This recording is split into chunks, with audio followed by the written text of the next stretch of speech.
नमस्कार दोस्तों। तो चलिए आज हम लोग फिर से देखते हैं झारखंड जी के उत्पाद सिपाही के लिए। आज का क्वेश्चन बहुत ही महत्वपूर्ण है। क्वेश्चन को सिलेक्ट करने में वक्त लग जाता है। क्वेश्चन सिर्फ सिलेक्ट करना नहीं रहता है, वैसे क्वेश्चन को सिलेक्ट करना है जो आपके एग्जाम के लिए बहुत ही महत्वपूर्ण है या जिनके एग्जाम में आने का चांसेस बहुत ज़्यादा है। ठीक है, इसलिए वक्त तो लग ही जाता है और समय को ना गंवाते हुए चलिए क्वेश्चन शुरू करते हैं। पहला क्वेश्चन है, पलामू के राजा मेदिनी राय का बाबर से युद्ध कब हुआ था? तो पहला ऑप्शन है 1528, दूसरा है 1527, तीसरा है 1526 और चौथा है 1525। इसका तो सही आंसर हो जाएगा 1528। तो जैसे आपको पता है कि मेदिनी राय का बाबर से 1528 में चंदेरी का युद्ध होता है। आपको ये भी पता होना चाहिए कि यह वही बाबर है जिसने 1526 ईस्वी में इब्राहिम लोदी को हराकर मुगल साम्राज्य की स्थापना की थी। बाबर द्वारा लड़े गए 4 प्रमुख युद्ध हैं, 1526 और 1527, 1528 और 1529 एकदम क्रम में है। तो 1526 में बाबर का पानीपत का युद्ध लड़ता है और 1527 में खानवा का युद्ध और 1528 में चंदेरी का युद्ध और 1529 में घाघरा का युद्ध। इसको याद करने की एक ट्रिक है, कभी नहीं भूलिएगा। पानी पिया, खाया, चला घर। पानी से पानीपत का, खाना खाया से हो गया खानवा, चला से चंदेरी और घर से घाघरा। ठीक है, चलिए नेक्स्ट क्वेश्चन हम लोग देखते हैं। Question number 2। क्वेश्चन नंबर 2 है, 12 हाजरी और 13 हाजरी के नाम से कौन सी जनजाति जानी जाती है? पहला है चेरो, दूसरा है खड़िया, तीसरा है बिरहोर और चौथा है हो। तो इसका तो सही आंसर हो जाएगा पहला वाला चेरो। ठीक है, ये इम्पोर्टेंट था इसीलिए इसको हम करा दें। इस तरह के क्वेश्चन आए थे पिछले बार का उत्पाद सिपाही में। चलिए नेक्स्ट क्वेश्चन हम लोग देखते हैं। Question number 3। सरायकेला रियासत के राजाओं ने किस नृत्य को संरक्षण दिया था? पहला है छौ, दूसरा है नटुआ, तीसरा है पाइका, चौथा है डमकच। तो इसका तो सही आंसर हो जाएगा छौ। ठीक है, तो 1938 में यहाँ के जो राजकुमार थे सुधेंदु नारायण सिंह जी यूरोप में पहली बार इसका प्रदर्शन करवाए थे। कितना में? 1938 में छौ नृत्य को। इस तरह से यूरोप में प्रदर्शन कराने के कारण यह इंटरनेशनल हो गया और अंतर्राष्ट्रीय स्तर पर इसको आज छौ नृत्य को जाना जाता है। और झारखंड में बात किया जाए छौ नृत्य का उद्गम स्थल तो ये सरायकेला हो जाएगा और पश्चिम बंगाल में बात किया जाएगा तो ये हो जाएगा आपका पुरुलिया और उड़ीसा की बात किया जाए तो उड़ीसा में हो जाएगा मयूरभंज। चलिए नेक्स्ट क्वेश्चन देखते हैं। Question number 4। क्वेश्चन नंबर 4 कहता है, क्रिश्चियन स्टूडेंट ऑर्गेनाइजेशन की स्थापना कब हुई थी? पहला ऑप्शन है 1909, दूसरा है 1910, तीसरा है 1911, चौथा है 1912। तो इसका तो सही आंसर हो जाएगा 1911 सी वाला। लेकिन आपको ये बताना है कि क्रिश्चियन स्टूडेंट ऑर्गेनाइजेशन की स्थापना किसने की थी? तो इसका सही आंसर हो जाएगा आपका जे बार्थोलोमन। बार्थोलोमन, ठीक है, जे बार्थोलोमन। नेक्स्ट क्वेश्चन है क्वेश्चन नंबर 5। रोलेक्ट एक्ट के विरुद्ध सत्याग्रह किसने किया था? पहला है सुबोध कंत का है सहाय, दूसरा है गुलाब तिवारी, तीसरा है सरस्वती देवी, चौथा इनमें से कोई नहीं। तो इसका सही आंसर हो जाएगा गुलाब तिवारी। ये बी नंबर का हो जाएगा। हाँ, जैसे आपको पता है कि रोलेक्ट एक्ट 1919 ईस्वी में पारित हुआ था। इसे काला कानून भी कहा जाता है और इसको ना अपील और ना दलील का कानून भी कहा जाता है, क्योंकि रोलेक्ट एक्ट के तहत किसी भी व्यक्ति को शक के आधार पर गिरफ्तार किया जा सकता था और उसका बेल देने का अधिकार सिर्फ अंग्रेज अधिकारी के पास था। आप अपने से बेल ले भी नहीं सकते थे, इसलिए इसको काला कानून भी कहा गया है। चलिए नेक्स्ट क्वेश्चन देखते हैं। क्वेश्चन नंबर 6 है, छोटा नागपुर उन्नति समाज की स्थापना कब की गई थी? पहला ऑप्शन है 1910, दूसरा है 1912, तीसरा है 1915 और चौथा है इनमें से कोई नहीं। इसका सही आंसर तो हो जाएगा आपका 1915 वाला, सी नंबर का इसका सही आंसर है। अब इसमें देखिए, छोटा नागपुर उन्नति समाज का स्थापना क्यों किया गया था, तो इसको भी जान लेते हैं। झारखंड के आदिवासियों के आर्थिक और सामाजिक विकास के लिए छोटा नागपुर उन्नति समाज का स्थापना 1915 में किया गया था। चलिए नेक्स्ट क्वेश्चन देखते हैं। Question number 17। झारखंड के एकमात्र किस व्यक्ति को मरणोपरांत सर्वोच्च सम्मान परमवीर चक्र से सम्मानित किया गया है? पहला ऑप्शन है अल्बर्ट एक्का, दूसरा है वीर अब्दुल हमीद, तीसरा है रणधीर वर्मा और चौथा इनमें से कोई नहीं। तो आपको पहले ही बता दिए हैं इसके बारे में। इसका सही आंसर हो जाएगा अल्बर्ट एक्का। ये वही अल्बर्ट एक्का है जो 1971 ईस्वी के भारत पाकिस्तान युद्ध में वीरगति को प्राप्त हुए थे। इनके बहादुरी के लिए सेना के क्षेत्र में जो सबसे बड़ा पुरस्कार होता है परमवीर चक्र से इसे सम्मानित किया गया है। एक चीज़ आज फिर बताते हैं कि अल्बर्ट एक्का का जन्म हुआ था 1942 में गुमला जिला के जारी प्रखंड के जारी गांव में। अभी वो प्रखंड बन गया है। ठीक है, नेक्स्ट क्वेश्चन देखते हैं। क्वेश्चन नंबर 8, देवघर स्थित प्रसिद्ध शिव मंदिर के निर्माण किस शासक ने किया था? पहला ऑप्शन है पूरनमल, दूसरा है मेदिनी राय, तीसरा है दुर्जन साल, चौथा इनमें से कोई नहीं। इसका सही आंसर हो जाएगा ए पूरनमल।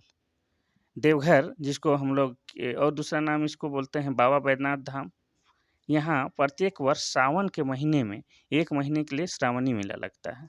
और सबसे खास बात यह है कि यहाँ सभी जो व्यक्ति होते हैं एक ही प्रकार के ड्रेस पहन के आते हैं। यह देश के अलावा विदेशों में भी प्रसिद्ध है। ठीक है, चलिए नेक्स्ट क्वेश्चन देखते हैं। क्वेश्चन नंबर 9, झारखंड में सर्वाधिक वर्षा कहाँ होती है?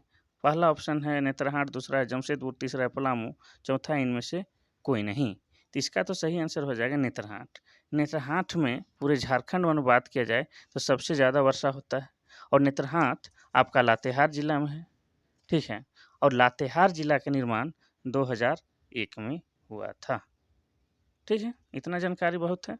नेक्स्ट क्वेश्चन है क्वेश्चन नंबर 10, संथालों का देवदूत किसे कहा गया है? यहाँ संथाली लिखा गया है।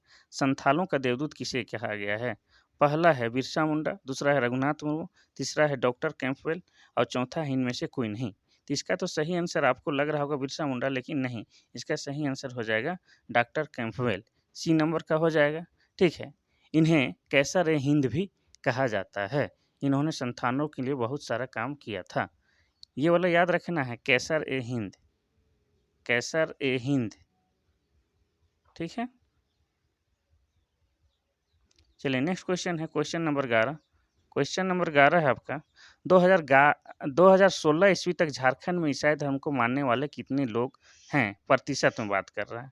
पहला है 9.41, दूसरा है 10.41 और तीसरा है 11.42 और चौथा है 12.40। इसका तो सही आंसर हो जाएगा आपका पहला वाला 9.41। ठीक है, तो जैसा आपको पता है कि रांची में सबसे पहले ईसाइयों का आगमन 2 नवंबर 1845 को होता है। ठीक है, और ये पहला मिशन जो होता है उसका नाम है, इस मिशन का नाम गोस्नर मिशन है। ठीक है, नेक्स्ट क्वेश्चन देखते हैं हम लोग। क्वेश्चन नंबर 12 में है तिलका मांझी को किस वर्ष फांसी दी गई थी? पहला ऑप्शन है 1781, दूसरा है 1785, तीसरा है 1780 और चौथा है 1790। ठीक है, तो इसका तो सही आंसर हो जाएगा बी वाला 1785। लेकिन आपको ये भी बताते हैं कि इनको कहाँ फांसी दिया गया था। तो भागलपुर के चौराहा पर जो एक बरगद का पेड़ था उसी पर टांग के सार्वजनिक रूप से सबके सामने फांसी दी गई थी ताकि लोगों में दशहत हो।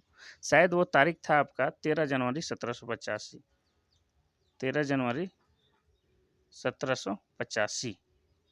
ठीक है, चलिए नेक्स्ट क्वेश्चन है क्वेश्चन नंबर 13, डिमना डैम किस नदी पर है? पहला ऑप्शन है स्वर्णरेखा, दूसरा है दामोदर, तीसरा है शंख, चौथा है मयूराक्षी। तो इसका तो सही आंसर हो जाएगा आपका स्वर्णरेखा। आपको पता है कि स्वर्णरेखा रांची के पिस्का नगरी से रानीचुआ से निकलता है। ठीक है, और स्वर्णरेखा नदी पर ही हुंडू जलप्रपात का निर्माण हुआ है। चलिए नेक्स्ट क्वेश्चन हम लोग देखते हैं क्वेश्चन नंबर 14। क्वेश्चन नंबर 14 में है पलामू अभ्रक की पलामू नहीं है, सॉरी, झारखंड में अभ्रक की खान कहाँ पाई जाती है? पहला है पलामू, दूसरा है कोडरमा, तीसरा रांची, चौथा इनमें से कोई नहीं। इसका सही आंसर हो जाएगा कोडरमा। कोडरमा में सबसे ज़्यादा अभ्रक पाया जाता है। ठीक है, इसे रूबी किस्म का अभ्रक भी कहा जाता है। इसलिए कोडरमा को भारत का माइका कैपिटल भी कहा जाता है। माइका, माइका मतलब अभ्रक का राजधानी भी कहा जाता है। चलिए नेक्स्ट क्वेश्चन हम लोग देखते हैं क्वेश्चन नंबर 15, इनमें से कौन झारखंड आने वाले सर्वप्रथम धर्म प्रचारक थे? पहला है एमिलो, एमिलो होना चाहिए, एमिली लिखा गया है, एमिलो स्कॉच, दूसरा है अगस्ट ब्रांड, तीसरा है फ्रेडरिक वाच, चौथा इनमें से सभी। तो इसका तो सही आंसर सभी हो जाएगा। ये क्या है कि सबसे पहले रांची जो धर्म प्रचार करने आए थे ईसाई धर्म का 2 नवंबर 1845 को, उस समय 4 व्यक्ति आए थे। तो यहाँ 3 लोगों का नाम दिया गया है, एमिलो स्कॉच, दूसरा अगस्ट ब्रांट और तीसरा फ्रेडरिक वाच, और अगर चौथा बात किया जाए तो चौथा का नाम था आपका थियोडर जैक, ठीक है। और ये लोग 2 नवंबर 1845 को आते हैं और ये सभी गोस्नर मिशन थे। चलिए नेक्स्ट क्वेश्चन देखते हैं। क्वेश्चन नंबर 16, भारतीय संविधान में झारखंड की कितनी जनजातियों को शामिल किया गया है? पहला ऑप्शन है 30, दूसरा है 31, तीसरा है 32 और चौथा है 40। तो आपको पता है कि झारखंड में 32 जनजातियां पाई जाती हैं, इस तरह से सही आंसर हो जाएगा बी वाला। 32 जनजातियों को यहाँ पर शामिल किया गया है, जिसमें से 8 क्या है आपका आदिम जनजाति है, यानी कि जनजाति से भी पहले से रहने वालों को हम लोग आदिम जनजाति कहते हैं। चलिए क्वेश्चन नंबर हम लोग देखते हैं 17। 17 में क्या लिखता है? 17 क्वेश्चन नंबर है, छोटा नागपुर लॉ कॉलेज कहाँ स्थित है? पहला है रांची, दूसरा है धनबाद, तीसरा है बोकारो, चौथा है जमशेदपुर। तो इसका जो सही आंसर हो जाएगा ए रांची, ठीक है। तो झारखंड का जो विधि कॉलेज कहा जाता है, इसी को छोटा नागपुर लॉ कॉलेज को झारखंड का पहला विधि कॉलेज कहा जाता है। और इसका स्थापना की बात किया जाए तो इसका स्थापना हुआ है आपका 1954 में, ठीक है। चलिए नेक्स्ट क्वेश्चन हम लोग देखते हैं। क्वेश्चन नंबर 18, झारखंड में उच्च न्यायालय कहाँ स्थित है? पहला रांची, दूसरा गुमला, तीसरा लोहरदगा, चौथा जमशेदपुर। इसका सही आंसर हो जाएगा रांची। और रांची में भी कहाँ बात किया जाए तो डोरंडा में है, डोरंडा में है रांची का हाई कोर्ट। और आपको ये भी पता होना चाहिए कि झारखंड का जो उच्च न्यायालय है, इसका स्थापना 15 नवंबर 2000 ईस्वी को होता है, जो कि देश का 21वां उच्च न्यायालय है। और वर्तमान समय में देश में 25 उच्च न्यायालय हैं, और आखिरी जो 25वां है उस उच्च न्यायालय के नाम अमरावती है। चलिए नेक्स्ट क्वेश्चन हम लोग देखते हैं। Question number 19, Mundas and their country नामक पुस्तक के लेखक कौन हैं? किताब का नाम है मुंडाज एंड देयर कंट्री। पहला ऑप्शन है महाश्वेता देवी, दूसरा है महादेव टोप्पो, तीसरा है शरत चंद्र राय, चौथा इनमें से कोई नहीं। इसका तो सही आंसर हो जाएगा सी शरत चंद्र राय, ठीक है। इसमें कुछ एक्सप्लेन करने के लिए तो है नहीं, मुंडाज एंड देयर कंट्री यानी मुंडाओं से संबंधित जानकारी लिखा हुआ है, ये शरत चंद्र राय साहब ने इनको लिखा है। चलिए नेक्स्ट क्वेश्चन देखते हैं हम लोग। क्वेश्चन नंबर 20, जयपाल सिंह का विवाह व्योमेश चंद्र बनर्जी के पुत्री तारा मजुमदार से हुआ था। व्योमेश चंद्र किस पार्टी के नेता थे? पहला ऑप्शन है कांग्रेस, दूसरा भाजपा, तीसरा भारतीय कम्युनिस्ट पार्टी, चौथा इनमें से कोई नहीं। इसका सही आंसर हो जाएगा कांग्रेस। तो कांग्रेस आ गया, तो कांग्रेस को भी थोड़ा सा हम लोग पोस्टमार्टम करते हैं, ठीक है। तो भारतीय राष्ट्रीय कांग्रेस का स्थापना की बात किया जाए तो इसका हुआ था स्थापना 1885 में, ठीक है। और तारीख पूछा जाए तो 28 दिसंबर को हुआ है, ये भी आपको याद रखना है। और इसके संस्थापक की बात किया जाए तो एक रिटायर अंग्रेज अधिकारी थे जिनका नाम था ए.ओ. ह्यूम, इन्होंने ही भारतीय राष्ट्रीय कांग्रेस का स्थापना की थी। और इस भारतीय राष्ट्रीय कांग्रेस के प्रथम अध्यक्ष की बात किया जाए तो वही हैं व्योमेश चंद्र बनर्जी, जिसको डब्ल्यू.सी. बनर्जी कहा जाता है। उन्हीं के पुत्री थी जो तारा मजुमदार, उनसे जयपाल सिंह ने विवाह किया था। चलिए नेक्स्ट क्वेश्चन देखते हैं। क्वेश्चन नंबर 21,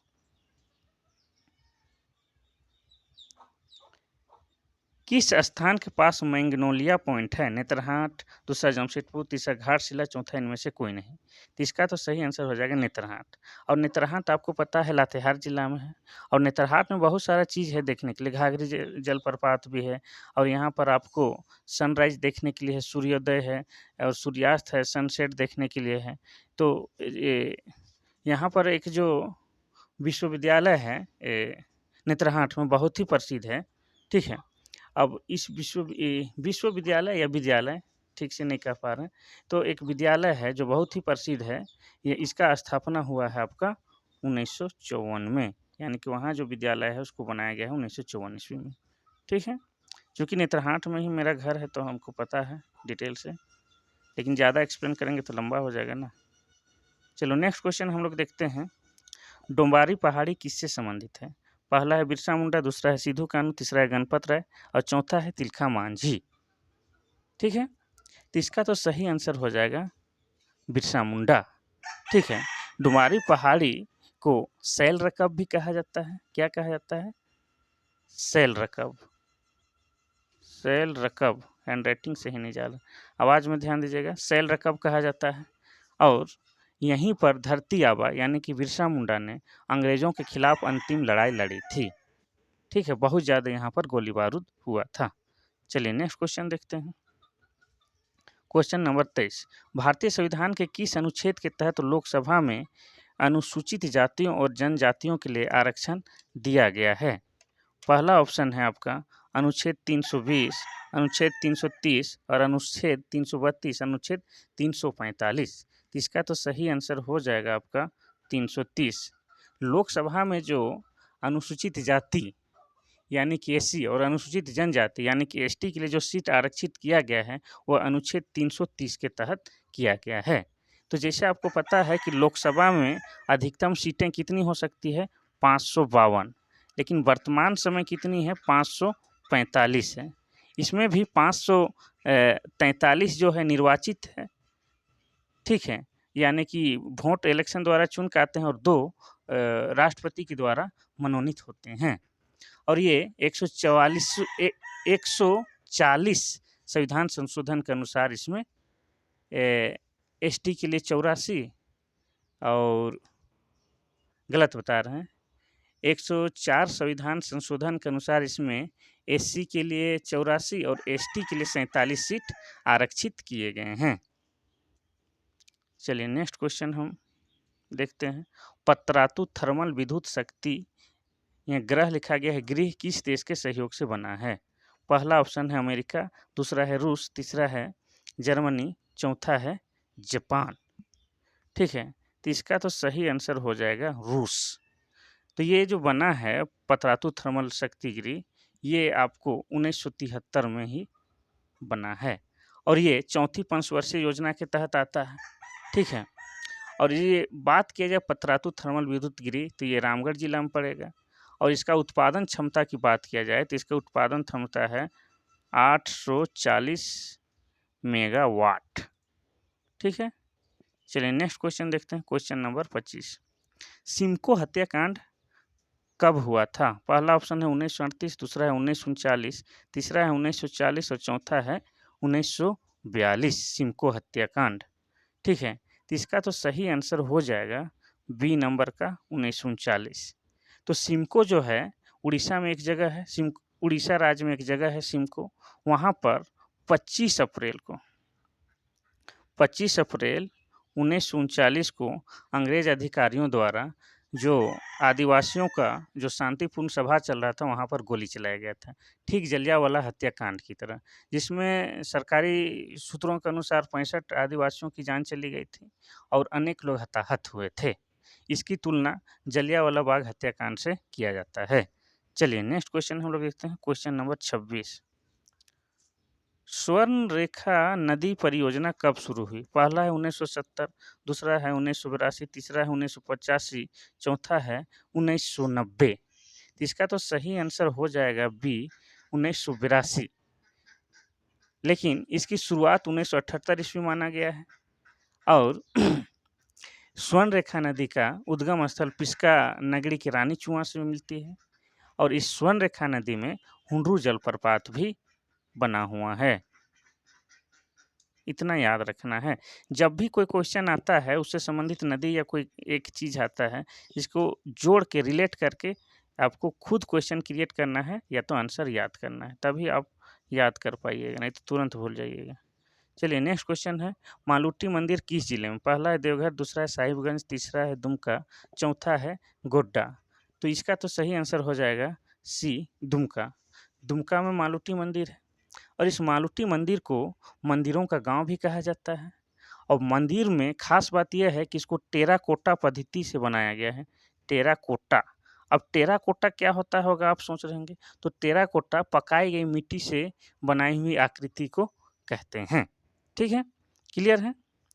28 नंबर, कौन सी मिट्टी कृषि के दृष्टिकोण से अच्छी नहीं है? पहला है काली मिट्टी, दूसरा है चिकनी और तीसरा है लेटेराइट और चौथा इनमें से सभी। ठीक है, तो जैसे आपको पता है कि झारखंड में कुल 6 प्रकार की मिट्टी पाई जाती है, इसमें से इसका जो सवाल जो पूछा कि कौन सी मिट्टी खेती के लिए अच्छी नहीं है, तो इसका तो सही आंसर हो जाएगा सी नंबर का लेटेराइट। अब लेटेराइट क्यों अच्छी नहीं है? क्योंकि इस मिट्टी में लोहा, एल्युमिनियम और चूना अधिक होता है, और जो गहरा लेटेराइट मिट्टी होता है उसमें लोहा ऑक्साइड और पोटास की मात्रा भी अधिक होती है। ये थोड़ा-सा साइंस वाला भी क्वेश्चन हो गया। चलिए नेक्स्ट क्वेश्चन देखते हैं। आप कहिएगा तो हम साइंस भी पढ़ा देंगे, साइंस में मेरा अच्छा पकड़ है। चलिए क्वेश्चन नंबर 29 देखते हैं। क्वेश्चन नंबर 29 है, मुंडा विद्रोह का दमन किसने किया? पहला है डिप्टी कमिश्नर स्ट्रीटफील्ड, दूसरा है कमिश्नर फारबेस और तीसरा है सी ए और बी दोनों, चौथा इनमें से कोई नहीं। इसका तो सही आंसर हो जाएगा सी, ए और बी दोनों, यानी कि डिप्टी कमिश्नर स्ट्रीटफील्ड और कमिश्नर फारबेस मिल के मुंडा विद्रोह का दमन किए थे। लेकिन मुंडा विद्रोह हुआ कब था? तो ये हुआ था आपका 1899 से 1900 ईस्वी तक। और इसका नेतृत्व कौन किया था? अगर ये पूछा जाए तो इसका सही उत्तर हो जाएगा बिरसा मुंडा। बिरसा मुंडा के नेतृत्व में मुंडा आंदोलन हुआ था। इसको मुंडा उल गुलान भी कहते हैं, जो कि 1899 से 1900 ईस्वी तक चला था। लेकिन इसका दमन कर दिए ये डिप्टी कमिश्नर स्ट्रीटफील्ड और कमिश्नर फारबेस दोनों ने मिलकर। चलिए नेक्स्ट क्वेश्चन देखते हैं। क्वेश्चन नंबर 30, ढोकलो सोहर शासन व्यवस्था में पाहान को अन्य किस नाम से जाना जाता है? पहला है मुकदम, दूसरा है कालो, तीसरा है नायक, चौथा है डेहरी। इसका तो सही आंसर हो जाएगा कालो। तो लेकिन आपको ये भी याद रखना है कि ढोकलो शासन व्यवस्था किस जनजाति की व्यवस्था को कहा जाता है, ये भी तो याद रखना है आपको। तो ये जो ढोकलो सोहर शासन व्यवस्था है, हो जनजाति के शासन व्यवस्था को कहा जाता है। ठीक है, हो जनजाति। और उसका जो पहान होता है उसको हम लोग कालो भी कहते हैं। चलिए नेक्स्ट क्वेश्चन हम लोग देखते हैं। Question number 31। क्वेश्चन नंबर 31 है, खेरवार आंदोलन का नेतृत्व किसने किया था? पहला भागीरथ मांझी, दूसरा है नीलांबर पीताम्बर, तीसरा है तिलका मांझी, चौथा इनमें से कोई नहीं। तो इसका तो सही आंसर आपका हो जाएगा भागीरथ मांझी। खेरवार आंदोलन का नेतृत्व भागीरथ मांझी ने किया था। और इस भागीरथ मांझी को लोग बाबा भी कहते हैं। बाबा के नाम से पुकारते थे किसको? भागीरथ मांझी को। और यह आंदोलन खेरवार आंदोलन कब हुआ था? ये अगर पूछ दे तो आप इसको लिख सकते हैं 1874 में शुरू हुआ था। और आपको ये भी पूछ सकता है कि भागीरथ मांझी का जन्म कहाँ हुआ था? तो इनका जो जन्म हुआ था गोड्डा जिले, जो वर्तमान समय में गोड्डा जिले हैं, वहाँ एक जगह है जिसका नाम है टलडीहा, वहीं पर हुआ था। चलिए नेक्स्ट क्वेश्चन हम लोग देखते हैं। Question number 32। क्वेश्चन नंबर 32 कहता है कि जीएल चर्च कहाँ है? रांची, गुमला, सिमडेगा, खूंटी। तो जीएल चर्च ये भी एक चर्च है, एक मिशन है। तो जीएल चर्च इसका तो सही आंसर हो जाएगा रांची। ठीक है, अब ये आपसे पूछ सकता है कि जीएल चर्च की स्थापना कब हुई थी? तो इसका स्थापना 1855 ईस्वी में हुआ था। ठीक है भाई, 1855 में। आपको ये अगर नहीं पता है कि जीएल का पूरा नाम क्या होता है, तो जी का हो जाता है गोस्नर, ई का होता है एवांजिलिकल और एल का मतलब है लुथरेन, यानी कि गोस्नर मिशन आप शॉर्ट में कह सकते हैं, गोस्नर एवांजिलिकल लुथरेन मिशन। चलिए नेक्स्ट क्वेश्चन हम लोग देखते हैं। Question number 33। क्वेश्चन नंबर 33 क्या कहता है? छोटा नागपुर संथाल परगना आदिवासी सभा की स्थापना कब हुई? पहला ऑप्शन है 1937, दूसरा है 1938, तीसरा है 1939 और चौथा है 1940। ठीक है, इसका तो सही आंसर हो जाएगा आपका 1938, बी वाला हो जाएगा। ठीक है, इसका स्थापना 1938 में होता है। लेकिन इसका स्थापना कौन करता है, छोटा नागपुर संथाल परगना आदिवासी सभा का? तो इसका सही आंसर हो जाएगा थियोडेर सुरीन। थियोडेर सुरीन, इन्होंने ही इसकी स्थापना की थी। चलिए नेक्स्ट क्वेश्चन देखते हैं। Question number 34। क्वेश्चन नंबर 34 कहता है क्या कि डोमकच क्या है? लोक नृत्य, लोकगीत, पर्व या जनजाति? ठीक है, तो इसका तो सही आंसर जो है वो हो जाएगा आपका लोक नृत्य है। ठीक है, तो जैसे आपको पता है कि जब सदानों में जब शादी होता है तो बारात अधिकतर पुरुष लोग जाते हैं और घर में बच जाती हैं महिलाएं। अब महिलाएं जब तक पुरुष बारात से वापस न लौटे तब तक जगे रहने के लिए, ताकि घर का सामान चोरी ना हो, रात भर वो लोग नृत्य संगीत का प्रोग्राम आयोजित करती है पुरुष परिधान पहन के। इसी को लोग डमकच कहते हैं। ठीक है, इसके बारे में और विस्तार से बता सकते थे लेकिन लंबा हो जाएगा, इसलिए शॉर्ट में ही काम चलाइए। चलिए नेक्स्ट क्वेश्चन देखते हैं। Question number 35। क्वेश्चन नंबर 35 कहता है झारखंड का सर्वाधिक जनसंख्या घनत्व वाला जिला कौन सा है? पहला ऑप्शन है धनबाद, दूसरा रांची, तीसरा लोहरदगा, चौथा बोकारो। इसका सही आंसर हो जाएगा धनबाद। तो अगर आपसे ये पूछ जाए कि झारखंड का जनसंख्या घनत्व कितना है, तो जनसंख्या घनत्व झारखंड का है 414। अब जनसंख्या घनत्व का क्या मतलब है? घनत्व मतलब कितना घना है, तो 1 वर्ग किलोमीटर में कितने लोग रहते हैं, उसी को हम लोग जनसंख्या घनत्व कहते हैं। चलिए नेक्स्ट क्वेश्चन है क्वेश्चन नंबर 36। बेतला राष्ट्रीय उद्यान किस जिले में है? पहला है लातेहार, दूसरा है पलामू और तीसरा है पूर्वी सिंहभूम, चौथा रांची। देखिए ये मोस्ट इंपॉर्टेंट वाला क्वेश्चन है, क्योंकि बेतला आपका लातेहार में भी पड़ता है और कुछ हिस्सा पलामू में, लेकिन जो जेएसएससी के अनुसार हमेशा जो इस क्वेश्चन को सही जवाब दिया है वो है पलामू। इसलिए आपको भी क्या करना है कि जब भी बेतला वाला बात आएगा तो आप पलामू को मार दीजिएगा सही, ठीक है। अब पलामू में जो बेतला राष्ट्रीय उद्यान का जो स्थापना का बात अगर पूछ दे तो लिख दिए गए 1974 में इसका स्थापना हुआ था। और एक मोस्ट इम्पोर्टेंट वाला बात कि पलामू नेशनल क्या लिखल है बेतला राष्ट्रीय उद्यान में ही सबसे पहले 1932 ईस्वी में बाघों की गणना शुरू की गई थी। चलिए नेक्स्ट क्वेश्चन हम लोग देखते हैं question number 37। Bokaro steel plant की स्थापना किस देश के सहयोग से की गई थी? पहला है रूस, दूसरा है अमेरिका, तीसरा है जापान, चौथा है इनमें से कोई नहीं। तो इसका तो सही आंसर हो जाएगा सोवियत रूस।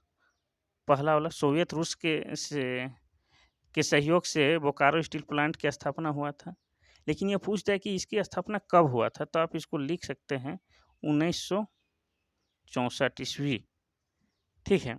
1964 ईस्वी में इसे लिमिटेड कंपनी के रूप में स्थापित किया गया था। चलिए नेक्स्ट क्वेश्चन देखते हैं क्वेश्चन नंबर 38। इसमें क्या कहता है झारखंड में जगन्नाथ मंदिर कहाँ है? रांची, खूंटी, तीसरा है गुमला, चौथा लोहरदगा। इसका सही आंसर हो जाएगा रांची। तो जैसे आपको पता है कि रांची में धुरवा में जो ये जगन्नाथ मंदिर है, अब इसका निर्माण 1691 में बड़कागार के जो राजा थे ठाकुर एनीनाथ सहदेव, उन्हीं ने करवाया था। और ये जो जगन्नाथ मंदिर है, ये उड़ीसा का जो पुरी वाला जो जगन्नाथ मंदिर है, उसी का सेम टू सेम फोटोकॉपी है। तो आपको याद क्या रखना है कि इसका निर्माण कब हुआ, तो 1691। किसने करवाया, तो ठाकुर एनीनाथ सहदेव ने।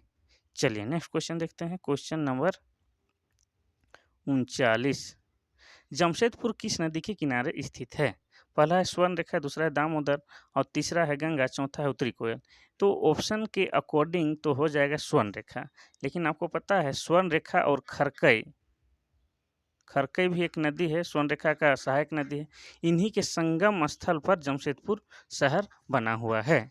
और रही बात कि जमशेदपुर शहर को बसाया कौन है, ये अगर सवाल आ जाता है तो इसका भी हम आपको जवाब दिए देते हैं कि जैसे आपको पता है कि जमशेद जी नौसरवान जी टाटा ने 1907 ईस्वी में टिस्को कंपनी की नींव डाली थी यहीं पर, ये इस स्वर्ण रेखा नदी के किनारे।